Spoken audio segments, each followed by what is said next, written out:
우리가 역사에 획을 긋는 위대한 사건을 이야기할 때 많은 사람들이 철기 시대의 도래라든지 알렉산더 대왕의 세계 재패라든지 여러 가지 이야기를 하고 있지만 진짜 역사를 볼 줄 아는, 진리를 통해서 역사를 바라보면 역사의 위대한 사건은 모두가 예수 그리스도와에 관련되어 있습니다. 죄와 사망 때문에 멸망할 수밖에 없는 인류를 구원하시기 위해서 구원자가 인간의 모습으로 오신 예수의 오심이 역사적으로 가장 중요하고 위대한 사건 중에 하나이고, 또 그분께서 우리의 모든 죄를 짊어지시고 십자가에서 형벌받으시고 죽으심이 또한 가장 위대한 사건 중에 하나이고, 한 번도 없었던 죽은 자의 살아남, 그리고 그 부활이 영생으로의 부활, 그 부활이 가장 위대한 사건 중에 하나였습니다. 그리고 아직 우리는 한 가지 남은 가장 위대한 사건을 기다리고 있습니다. 바로 예수님께서 다시 오셔서, 이 땅에 다시 오셔서 구원을 완성하실 그날을 우리가 기다리고 있습니다. 우리가 역사적으로 중요한 사건들을 이야기할 때 그 중요한 사건의 의미를 깨닫고 그 중요한 사건의 하나하나의 디테일한 이 상세한 것을 우리가 놓치지 않기 위해서 그 사건을 바라보는 관점이 있는데, 무엇이냐면 그 사건에 있었던 목격자를 통해서 우리는 그 사건을 바라보기를 원합니다. 그래서 예수님의 오심에 대해서도, 그 중요한 사건에 대해서도 성경은 그 목격자들의 관점에서 예수님의 오심을 소개하고 있습니다.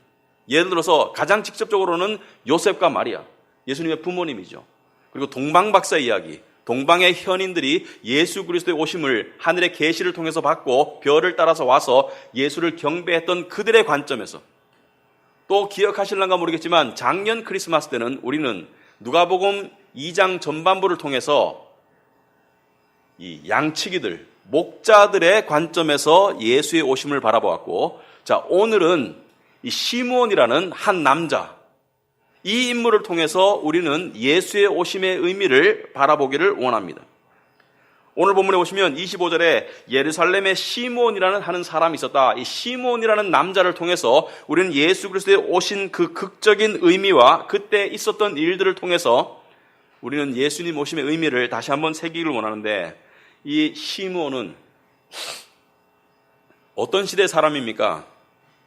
우리가 성경의 역사를 통해서 역사를 조명하는 것이 가장 확실합니다. 우리가 역사를 바라볼 때 여러 가지 관점으로 바라보지만 역사를 바라보는 가장 핵심적인 관점은 그리스도를 중심으로 바라보는 것이다. 자, 시므온은 성경적으로 봤을 때 구약과 신약이 교차하던 시대, 구약이 끝나고 신약이 시작되는 그 시대를 살았던 사람입니다. 그러니까 구약 시대에 태어나서 신약 시대에 죽은 사람이 시므온이에요. 그러니까 굉장히 역사의 중요한 전환점에 태어난 사람이죠. 자, 구약은 무엇이고 신약은 무엇입니까? 여러분, 역사를 둘로 나눌 때 그리스도가 오시기 전을 구약이라고 그러고 그리스도가 오신 후를 신약이라고 말한다면, 구약은 오실 그리스도에 대한 예언의 말씀을 기록한 것이 구약입니다. 이 인류에게 하나님께서 창조한 이 인류가 처하고 있는 그 상황 속에서 건져내실 자, 구원자, 메시아가 오실 것이라고 예언한 것이 구약이라면 그 예언의 성취가 신약이죠. 그 말씀대로 오셨고, 그 말씀대로 사셨고, 그 말씀대로 죽으셨고, 그 말씀대로 부활하셨다. 이게 신약이죠. 그러니까 이 엄청난 구약의 끝과 신약의 시작이라는 역사의 커다란 전환점, 이전에도 없었고 앞으로도 없을 그 커다란 전환점 속에 살았던 사람이 시므온이다. 이 시므온의 관점을 통해서, 이 사람의 시야를 통해서 우리는 예수님의 오심을 오늘 바라볼 것입니다. 자, 그래서 오늘 22절에 보면 이야기의 시작이 이렇게 시작됩니다. 모세의 법대로 정결 예식의 날이 참에 아기를 데리고 예루살렘에 올라왔다. 자, 무슨 말이냐면 이 예수님의 부모 요셉과 마리아가 모세의 율법대로, 자, 여전히 구약의 율법이 지배하던 시대입니다. 왜? 예수님이 오셨지만 그분의 가르침이 시작되지 않았기 때문에. 그래서 성경적으로 보면 신약 성경 속의 전반부에 구약의 끝이 담겨 있어서 구약의 마지막 선지자가 누구입니까? 바로 세례 요한입니다. 세례 요한이 구약의 마지막 선지자로서 예수님을 가리키면서 메시아, 세상 죄를 지고 가는 하나님의 어린 양이 오셨다. 그래서 구약의 마지막 선언을 세례 요한을 통해서 하고 그 다음에 그 바톤을 이어받아서 예수 그리스도께서 등장하심으로 신약이 시작되었다. 그러므로 지금 여전히 예수님은 이 땅에 태어나셨지만 구약의 시대가 끝나지 않았어요. 그래서 구약의 모세의 법대로 레위기 12장에 나오는 모세의 법대로 정결 예식의 날이 찬다. 정결 예식이라는 것은 사람이 정결해지는 그 날. 무슨 날이냐? 자, 여자가 아기를 낳고 40일째 되는 날을 말합니다. 우리말로 말하면 몸조리가 끝나서 여자의 몸이 정결해져서 성전에 갈 수 있는 날. 그러니까 여자가 아기를 낳고 40일이 차기 전에는 성전에 갈 수가 없었어요. 40일이 차서 성전에 아기를 데리고 예루살렘에 올라갔다. 지금 아기는 예수 그리스도, 태어난 예수 그리스도죠. 그러니까 예수님도 지금 40일째 되는 날입니다. 40이라는 숫자는 성경에 굉장히 의미가 있습니다. 많이 나오는 숫자이죠. 자, 23절을 보니까 이는 주의 율법에 쓴 바, 여전히 구약의 율법에 따라서 지금 성도들이 삶을 살고 있다. 태에 처음 난 남자마다, 무슨 말이냐면 처음 난 자녀이고 또 동시에 아들은 하나님께 구별해서 거룩하게 바치는 구약의 율법이 있었습니다. 그래서 태에 처음 난 남자마다 주의 거룩한 자라 하리라 한 대로 아기를 주께 드리고, 지금 예수님의 부모님은 모세의 율법에 따라 구약 성경의 말씀에 따라 예수를 하나님께 거룩하게 구별해서 드리기 위해서 성전을 태어난 지 40일 만에 왔는데 성전에 올 때 예물을 가지고 가죠. 그래서 24절에 율법에 말씀하신 대로 여전히 말씀에 따라서 산비둘기 한 쌍이나 혹은 어린 집 비둘기 둘로 제사하려 함이더라. 자, 지금 새 2마리를 가지고 와서 제사의 예물로 드린다. 사실은요, 일반적으로는 양을 드렸습니다. 그런데 가난한 사람들은 양을 살 돈이 없으니까 이 산비둘기나 어린 집비둘기를 드렸는데 지금 예수의 부모가 가난하다는 것을 이야기하고 있는 것이죠. 자, 마침 그때 예루살렘에 살던 시몬이라는 사람이 성전으로 들어옵니다. 이 시몬이라는 사람의 관점에서 우리가 지금 예수 그리스도를 바라볼 것입니다. 25절 보면 예루살렘에 시몬이라는 사람이 있으니 이 사람은 의롭고 경건하여 이스라엘의 위로를 기다리는 자라. 성령이 그 위에 있더라. 자, 시몬을 소개하는데 3가지를 이야기하고 있습니다. 첫째는 의롭고 경건한 자다. 둘째는 이가 이스라엘의 위로를 기다리고 있었고, 그리고 성령이 그 위에 함께했다. 자, 시몬이 누구냐? 시몬이 누군지는 모릅니다. 이 3가지 말고는 성경에 시몬에 대해서 나온 것이 없는데 지금 시몬의 타이틀이 없어요. 제사장이라든지 어떤 타이틀이 없습니다. 그러므로 일반적으로 제사장은 제사장이라고 소개했습니다. 그러므로 시몬은 평신도였던 것 같습니다. 자, 평신도였지만 어떤 사람이었냐? 의롭고 경건하다. 여기서 경건하다는 것은 믿음이 독실하다, 이런 뜻입니다. 오늘날 믿음이 독실해서 행실이 의롭다. 하나님을 향한 믿음과 순종이 두터워서 사람들을 향한 말과 행동이 바른 사람이었다. 자, 둘은 따로 떼어놓을 수가 없죠. 믿음이 독실함과 삶이 의로움은 같이 가는 것이죠. 삶은 의로운데 믿음이 독실하지 않을 수도 없고, 믿음은 독실한데 삶이 의롭지 않을 수도 없고, 둘은 같이 가는 것이다. 이 사람이 의롭고 경건하여 이스라엘의 위로를 기다리는 자다. 여기서 이스라엘의 위로 받음을 기다리는 자다. 자, 여기서 위로의 주체는 누구이십니까? 하나님이죠. 하나님으로부터 올 이스라엘의 위로를 기다리고 있다. 자, 그렇다면 이스라엘은 어떤 상태이길래 위로를 간절히 기다리고 있는가? 여러분, 메시아가 오시기 전에 하나님은 이스라엘 백성들을 준비시키셨어요. 어떠한 상황으로? 절박하고 절실한 상황에 놓아서 그들이 메시아를 기다리고 고대하도록 만드셨어요. 일부러. 하나님께서는 종종 주로 은혜를 베푸시기 전에 그 은혜 받을 자를 절박한 상황 가운데 가두어 놓으십니다. 그러므로 우리가 절박한 상황이 있다는 것은 그때 믿음을 우리가 행사할 수 있는 기회가 됩니다. 여러분, 믿음은 무엇입니까? 믿음의 한 가지는 이것입니다. 믿음은 하나님으로부터 뭔가를 절박하게 기다리는 것이 믿음이기 때문에 기다림의 조건들은 믿음을 깊게 만들고 믿음을 간절하게 만드는 통로가 됩니다. 믿음의 대상은 하나님이지만 그 하나님으로부터 올 은혜를 기다리는 것이 믿음이기 때문에 기다림의 절박한 상황은 믿음이 자라는 영양분이 된다. 자, 이스라엘은 어떤 상황이었는가? 정치적으로는 로마의 식민지였죠. 그러므로 압제를 당하고, 우리가 일본에게 지배를 당했던 것처럼, 식민지 상태에 있었던 것처럼 로마의 압제 속에서 굉장히 이 힘든 상황 속에서 스스로의 자주권을 잃고 악명 높은 헤롯 대왕 속에서 통치 아래에서 고생하고 있던 시대였고, 경제적으로는 궁핍했죠. 식민지 백성이 경제적으로 궁핍한 것은 당연하겠죠.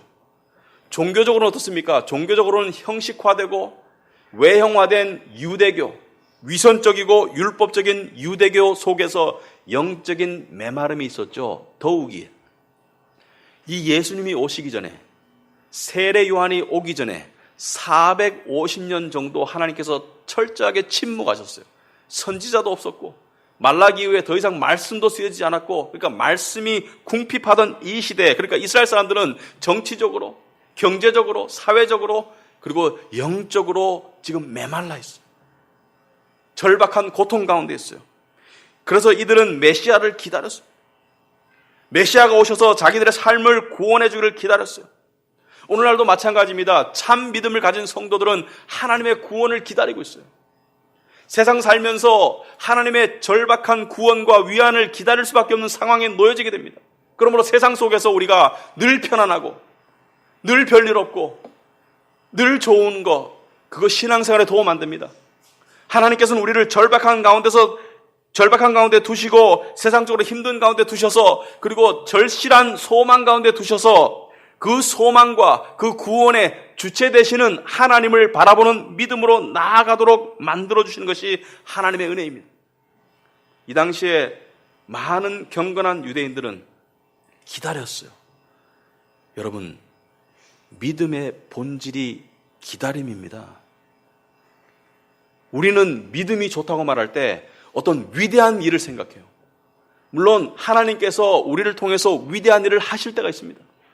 큰 일을 하실 때가 있어요. 그러나 믿음의 본질은 위대한 일이 아닙니다. 믿음의 본질은 위대한 하나님을 기다리는 것이 믿음의 본질입니다. 여러분, 우리가 믿음의 조상을 누구라고 말합니까? 아브라함을 믿음의 조상이라고 그러죠. 아브라함이 위대한 업적을 이룬 것이 성경에 기록된 게 있습니까? 아브라함의 믿음이 대단한 것은 무엇입니까?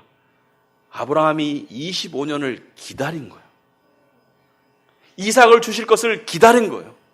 그러니까 태어날 수 없는 상황 속에서, 절박한 상황 속에서, 큰 민족을 이루겠다는 약속을 받은 상황 속에서, 아직 자식이 없는 그 상황 속에서도, 정말 자식을 낳을 수 없는 그러한 절박한 상황 속에서도 위대하신 하나님의 역사를 기다린 것을 믿음이라는 거예요.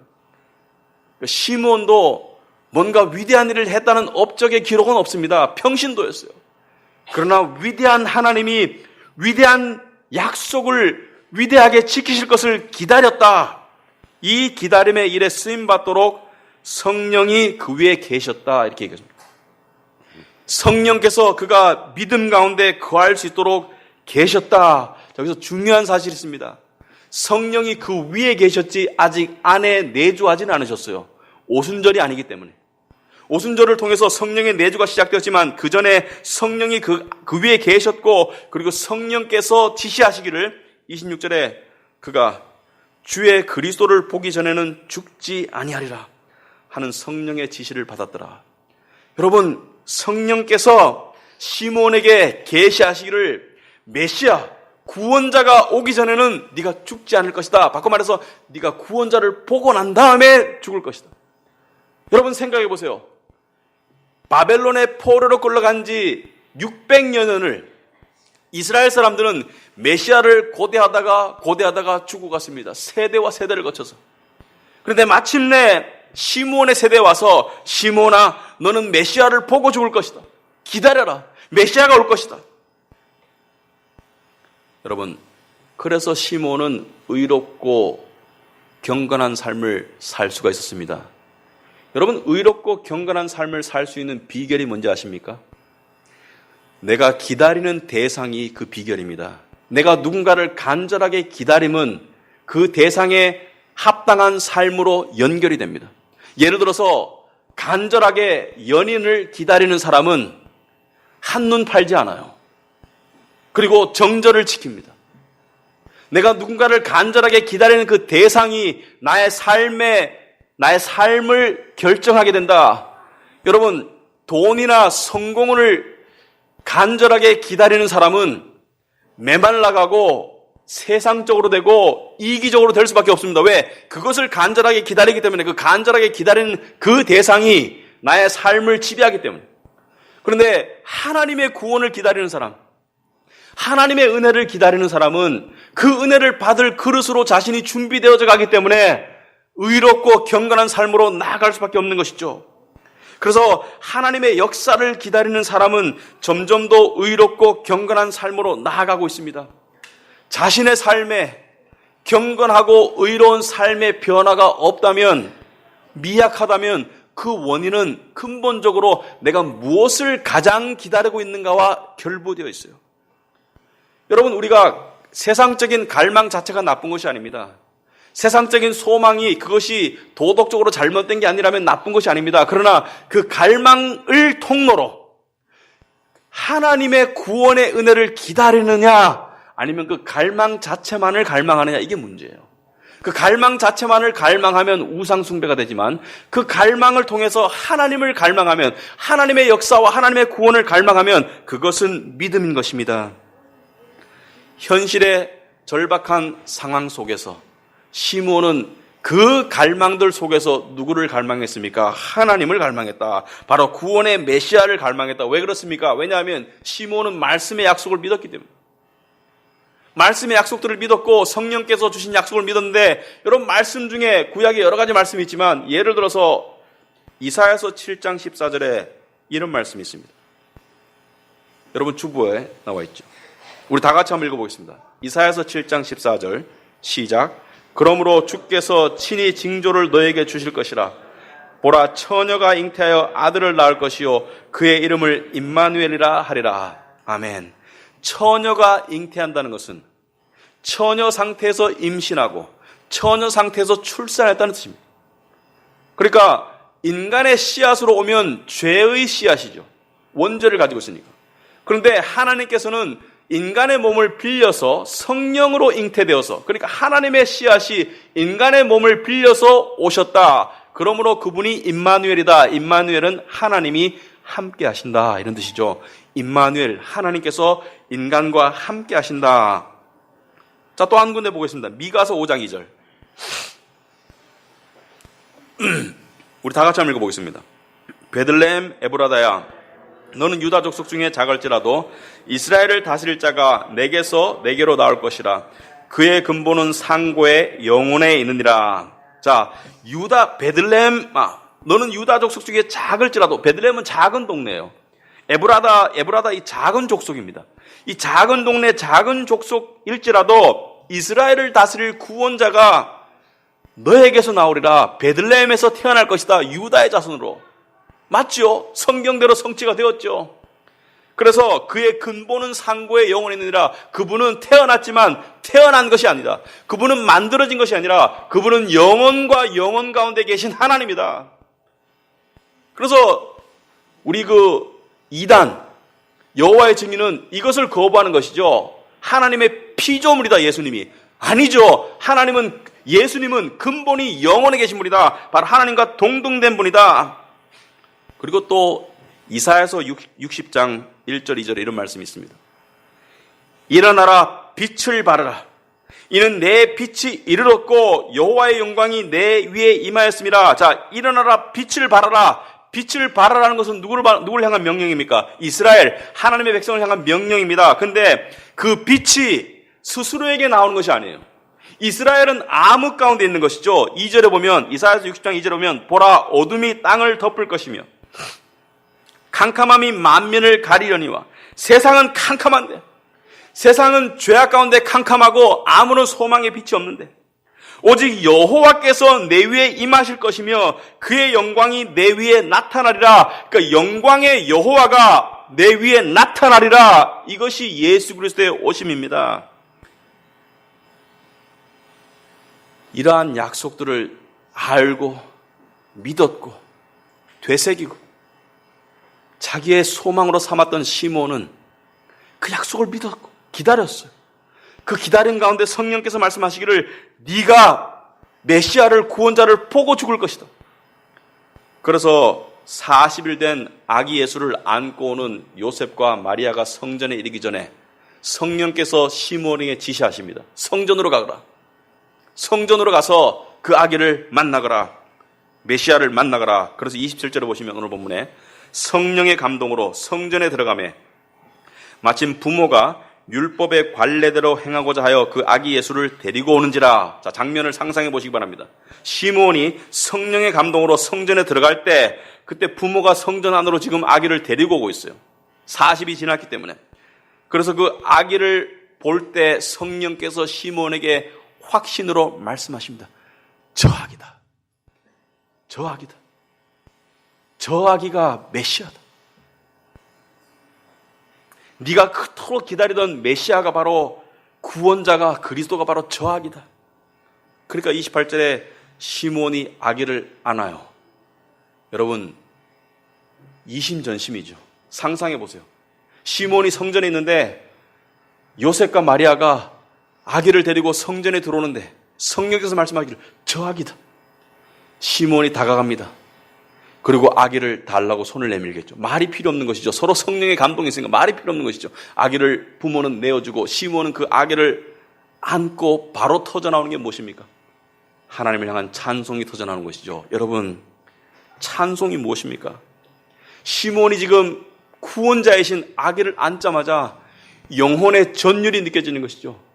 영혼의 감동이 있는 것이죠. 영혼의 하나님의 은혜가 물밀듯이 들어와서 영혼을 흔드는 것이죠. 그 영혼의 전율과 흔들림이 입으로 나오는 것, 입으로 고백되는 게 찬송이죠. 그러므로 진정한 의미의 찬송은 영혼의 감동이 입으로 나오는 것이죠. 여러분, 우리가 교회에서 찬양하고 찬송할 때요, 여러분 이걸 기억하셔야 됩니다. 그냥 입으로 가사 보고 따라 부르는 게 아니에요. 내 영혼이 하나님을 찬양하는 게 찬송입니다. 영혼의 감동이 없이 나오는 것은 찬양이 아니에요. 그것은 노래고 가사일 뿐이지. 이 가사를 보면서 이 가사가 내 영혼을 움직이고 감동을 줘서 나오는 게 찬송인데, 이 찬송은 하늘의 감동으로 나오는 것이기 때문에 세상 어떤 감동도 어떤 노래도 흉내낼 수 없는 감동입니다. 자, 이 시므온이 어떤 찬송을 합니까? 29절부터는 시므온의 찬송의 내용입니다. 주제요. 주제라는 것은 절대 주권의 하나님이요. 여호와 하나님이요. 이제는 말씀하신 대로 당신이 성경에 약속하신 대로 하나님께서 말씀하신 대로 성령을 통해서 말씀하시는 대로 종을 평안히 놓아주시는도다. 여러분, 이 굉장히 심오한 말입니다. 저를 평안히 놓아주시는도다. 여러 가지 의미가 복합되어 있습니다. 시므온은요, 약속을 받았어요. 그러나 그 약속을 기다리는 가운데 그 약속을 기다리는 기다림이 항상 쉽지는 않았습니다.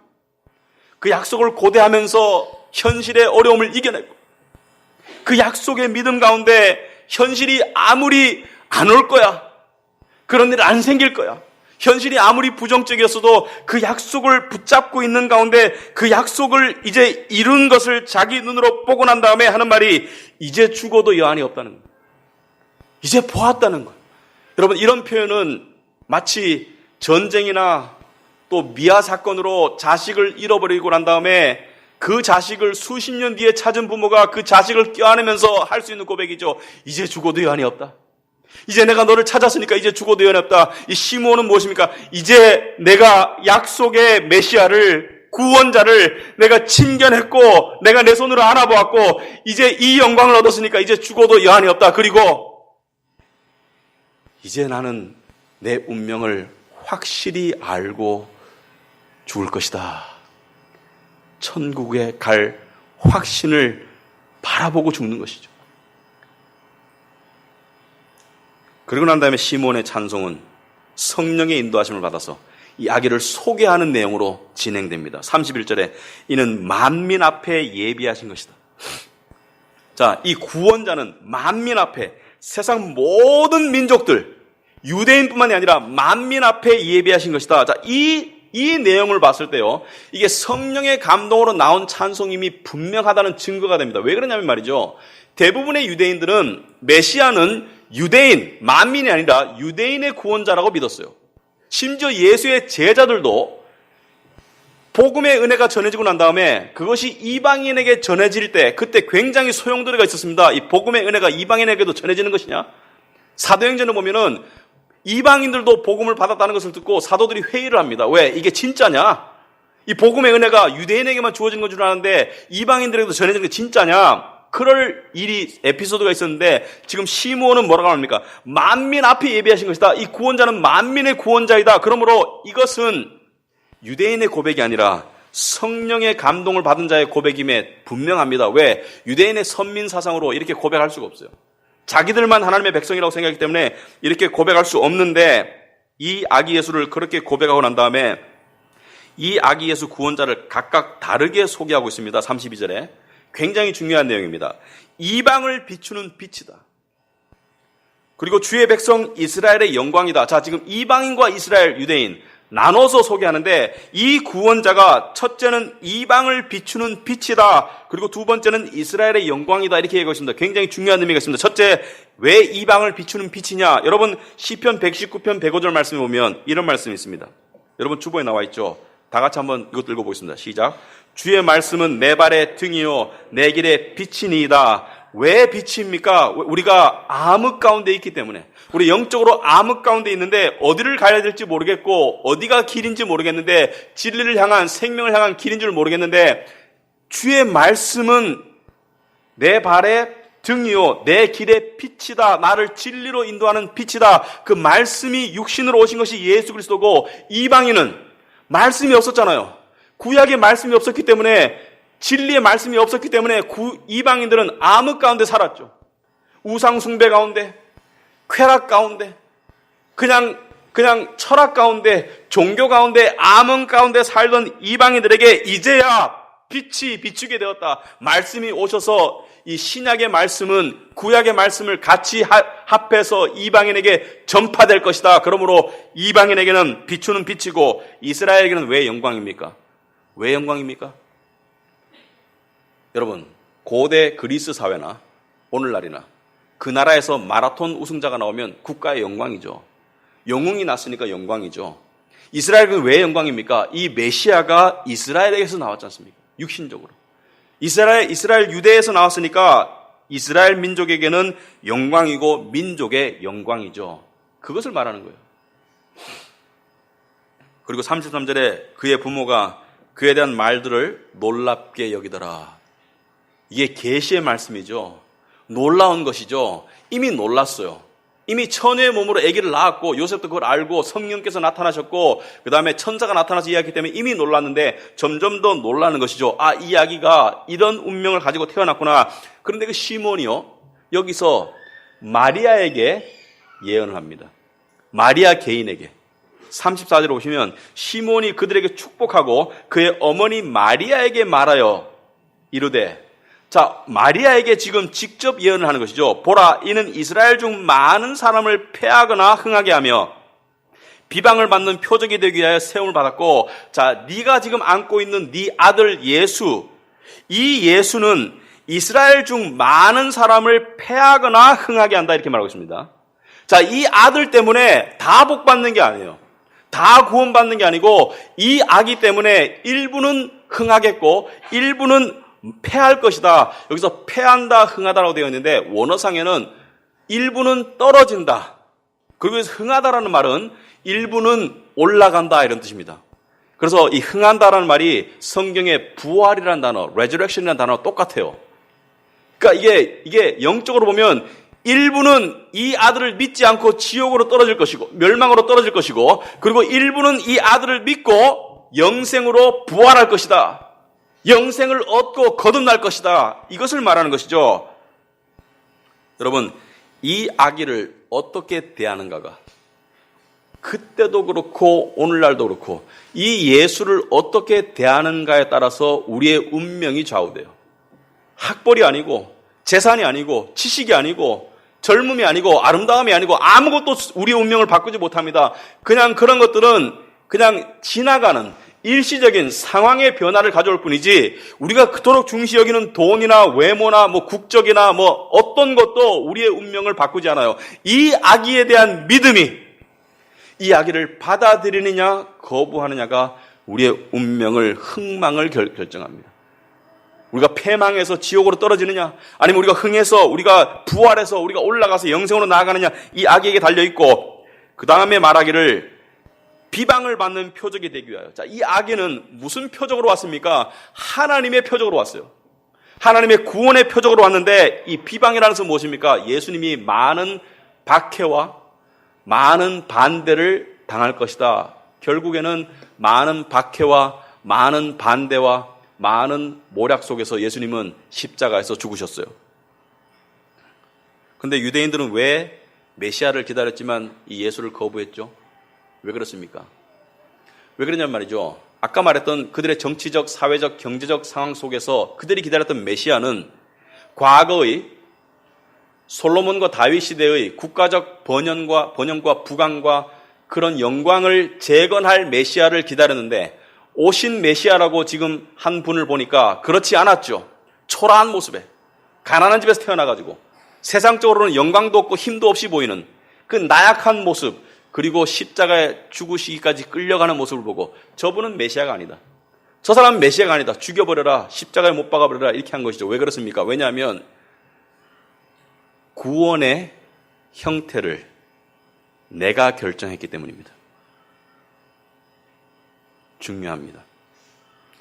구원의 형태를 내 지식으로, 내 이해로, 내 미련함으로 결정했기 때문이죠.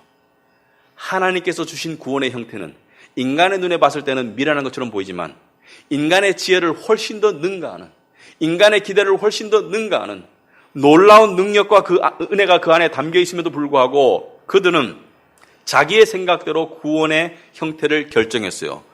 여러분과 저도 조심해야 됩니다. 우리가 하나님께 삶의 구원을 통해 기도할 때 내가 원하는 방식을 고집하고 있으면 똑같은 우려를 범하게 됩니다. 하나님께서 하나님이 원하신 대로 제 삶을 구원하여 주시옵소서. 아멘. 이게 신앙입니다. 세상의 성공을 더 구하는가, 아니면 주님의 오심을 더 구하는가, 이 차이죠. 하나님의 구원을 제대로 이해하고 믿지 않으면 하나님의 구원이 주어졌는데 거부하게 됩니다. 이 굉장히 무서운 거예요. 하나님께서는 구원의 은혜를 베푸셔도 우리가 그것을 깨닫지 못하고 거부하는 것입니다. 그리고 35절에 여전히 마리아를 향해서 예언을 하기를, 또 칼이 네 마음을 찌르듯 할 것이다. 칼이 네 마음을 찌르듯 할 것이다. 뭐예요? 심장이 아파올 것이다. 왜 그렇습니까? 네 아들이 죽을 것이다. 네 아들이 잡혀서 고통당하고 채찍에 맞고 그리고 십자가에 매달려서 버둥버둥거리면서 숨을 헐떡헐떡거릴 때, 어머니 마리아가 십자가 옆에 있었는데 그때 자기 자식이 죽는 모습을 보면서 그 어머니의 심정이 어떻겠습니까? 칼이 네 마음을 찌를 듯 할 것이다. 여러분, 마리아에게는 영광이 주어졌어요. 예수의 인간적인 생모가 되는 영광이 주어졌지만 영광은 항상 고통과 같이 옵니다. 너에게 커다란 영광이 주어졌지만 그 영광을 감당할 그릇이 되기 위해서 너에게 고통도 있을 것이다. 칼이 너를 찌르듯 할 것이다. 그 다음에 이는 여러 사람의 마음의 생각을 드러내려 함이니라 하더라. 여러분, 진리는 여러 사람의 마음의 생각, 겉으로의 모습이 아니라, 예수를 부인하면서도 바리새인들은 하나님께 예배드렸고 금식했고 온갖 종교적 의로운 행위를 다 했었어요.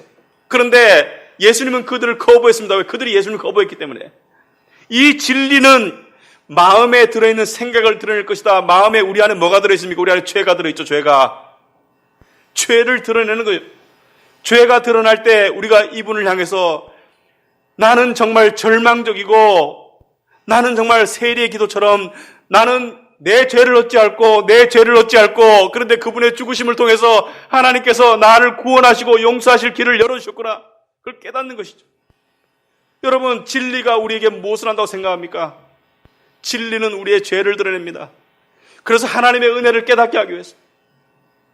여러분, 오늘 안타까운 것은 특별히 도시에 잘 사는 교회들 보면 죄 이야기를 안 해요. 사람들이 듣기 싫어하니까 그냥 듣기 좋은 얘기하는, 하나님이 은혜 베푸실 것이다, 복 주실 것이다, 예수님이 십자가에 죽으셨다까지만 이야기합니다. 왜? 그래서 네가 천국 가라고 거기까지만 이야기해요. 그렇지만 원인이 없이 결과가 주어집니까? 병이 없는데 처방전이 무슨 소용이 있습니까? 여러분, 성령께서 우리에게 하시는 일 중에 하나가 무엇입니까? 우리 안의 내면을 드러내죠. 내가 얼마나 뼛속까지 이기적인지, 내가 얼마나 하나님을 향해서 불순종하는 하나님의 불순종의 자녀인지, 나 스스로는 하나님 앞에 저주받을 수밖에 없다는 것을 철저하게 깨닫게 하고 난 다음에 그것을 깨달은 그 절망 가운데 바라볼 수 있는 것이 바로 십자가의 구원의 은혜입니다.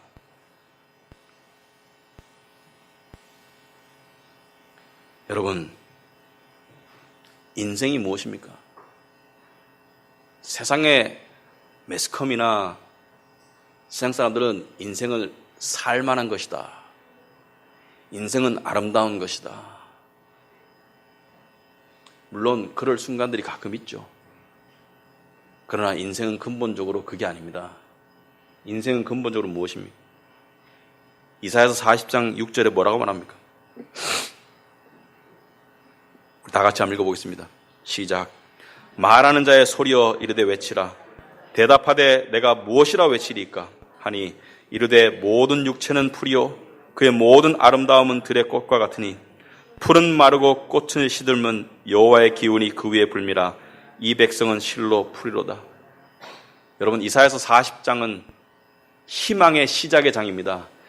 공교롭게도 이사야서가 66장까지 있어요. 성경이 66권까지 있잖아요. 구약이 39권이고 신약이 27권입니다. 이사야서 전반부 1장부터 39장, 구약의 숫자와 같은 39장까지는 그냥 암울한 이야기입니다. 희망이 없는 이야기예요. 40장부터 희망이 시작됩니다. 정말 이게 우연이라고 볼 수 없는 것이죠. 예수님의 도래를 통해서 희망이 시작되는데 희망을 받기 위해서 절망을 깨달아야 돼요. 인생이 무엇입니까? 풀과 같고 꽃과 같다는 거예요. 그러니까 인생에서 영광, 나의 외모, 나의 건강, 나의 성공, 나의 지위, 나의 부, 모든 것이 꽃과 같다는 거예요. 꽃은 떨어지잖아요. 얼마 있다 떨어지는 것처럼 인생의 모든 영광은 떨어지고 인생의 육체는 풀과 같이 마른다. 하나님의 입김이 부르니까 마르는 거예요. 왜? 죄는 사라지는 거예요. 우리 육신은 사라지는 거예요.